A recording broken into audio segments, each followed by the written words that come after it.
Joe, so we're at Sassy's. Great barbecue spot, man, by the way. It's one of those things where it's like a Fayetteville staple. You talked about just having a lot of fun here in Fayetteville with your family and your daughter, Charlie. Yeah. She started calling the hogs yet? She has. I told her that earlier. She's got a couple shirts that says, like, warning, I know how to call the hogs, and one pig, two pig, woo pig shirts. I mean, she's got the whole get up. So I'll try to start doing it, and she'll raise a hand. I'll have to pull another hand up. But by football season, I think she'll have it down pretty. Now, a lot of people don't know you grew up in Alabama, and you were a star quarterback there. I don't know about a star. I played quarterback, yeah. You went on to Middle Tennessee. What made you go to Middle Tennessee? Well, yeah, at Briarwood Christian, where I went to high school, we had a really good football team, and Coach Yancey and Coach Matthews, Coach Forrester, they had built a great program. We went quarterfinals my freshman year, semifinals, sophomore, junior year, and then my senior year, we won the state championship, 5A state championship, and that was very, very special. Going through the whole process, I remember Coach Yancey finding me in the hallway, and he had this guy standing next to him with the blue shirt on with the MT on it, and come to find out it was Blake Anderson. Wow. Coach Anderson, I remember him standing there, and the whole bump rule, I can't say a whole lot to you, but nice to meet you, and that was about it. And didn't think anything of it. The next thing I know, they're offering me a scholarship. Back in the day, I could run a little bit quicker. I could run a little bit, so I had some athlete offers, and Middle Tennessee wanted to give me that chance to play quarterback and get a chance to play baseball too, and so made that decision pretty easy for me. Now, we got something in common. We both have friends that are just smashing it in the country music scene. Yeah. And a lot of people probably don't know that you and Sam Hunt were on the same team, and Justin Moore is a friend of mine as well. And talk about Sam and how you guys, meshed in that quarterback room. Well, it's really kind of funny how all that's happened. I'm sure it's been the same way with Justin, but, I remember I was with Sam. We went to Opry Mills Mall when he bought his first guitar, Taylor guitar. Oh, wow. And we brought it home, and I had bought a guitar about $150 in high school, and I was kind of messing around with it, didn't really know a whole lot was going on, and we would strum a couple chords, and that's about it. Well, Sam, he really got into it. He really got into it, started playing a lot of songs and kind of teaching me some things, and next thing you know, I hear him sing. I'm like, dude, you're pretty good. And then obviously see where he's going now. It's really cool to see. Sam hit it big. You gone through your first spring practice. Just kind of reflect on that in regards to how fast it's gone, and what's going on in the spring practice and your overall assessment. Well, it's gone extremely fast. I mean, you kind of blinked your eye, and now we're in June. But going through the whole deal, I knew it was going to be a little bit of a challenge just because of the different style of offenses and that those guys were used to and that we run.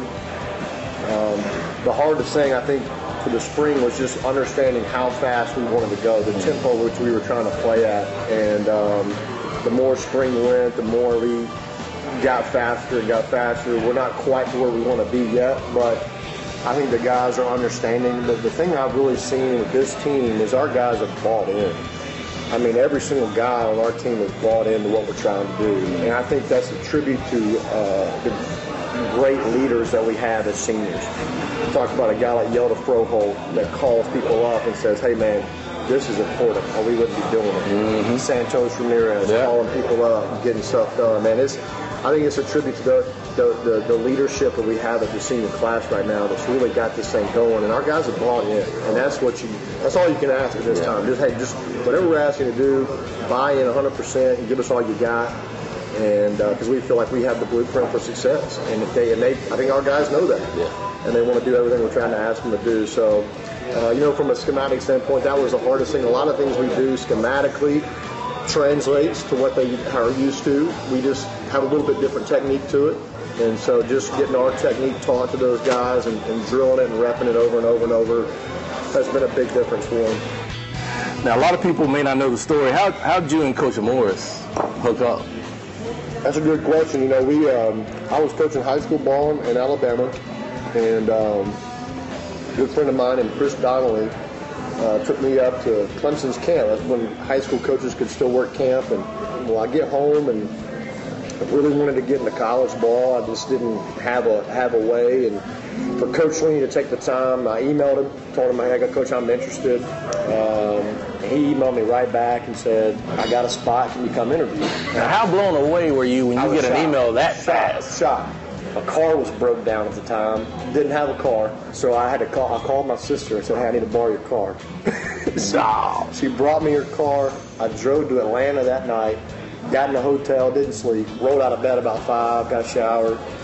Drove on up another about 2 hours to Clemson, and actually was sitting there when he walked in the door, and he looked at me.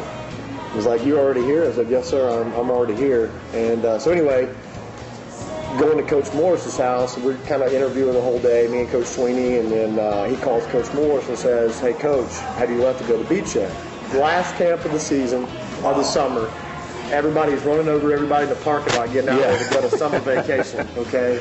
Coach Sweeney calls Coach Morris, says, "Have you left yet?" He says, "No, sir, I haven't." He says, "Well, hang tight before you leave. I want you to meet somebody." So I'm holding up Coach Morris from going on vacation. I didn't know that at the time. I know that now. So we go over to Coach Morris's house, and we're sitting there with Coach Sweeney, and we're kind of all talking. And so that's kind of the first time I really had, other than camp, really sat down with Coach Morris and got to know him a little bit. And then I get the job and go up and work for Coach at year one. And, Coach, again, has a way of making everybody feel important. Well, we go and year one and year two, Coach Sweeney puts me and Coach Fry on as GA so we can actually coach on the field. And that's really when our relationship, mine and Coach Fry's relationship, started developing with Coach Morris. We sit up there late at night, game planning, and sometimes till 2 o'clock in the morning and be back at 6:30. Wow. And it's just we did what we had to do. And so I think that's spending those long hours with Coach kind of developed a relationship with him.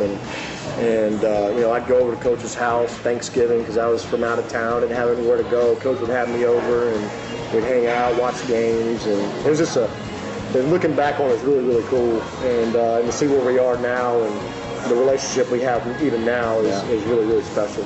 Well, Joe, I want to thank you for breaking bread with me, having a little lunch, and we still got a lot to eat, but, welcome to Arkansas. I'm glad you're our offensive coordinator, and thanks for joining us on BBQ Ball. Absolutely. Thanks. All right, baby. Appreciate it. All right.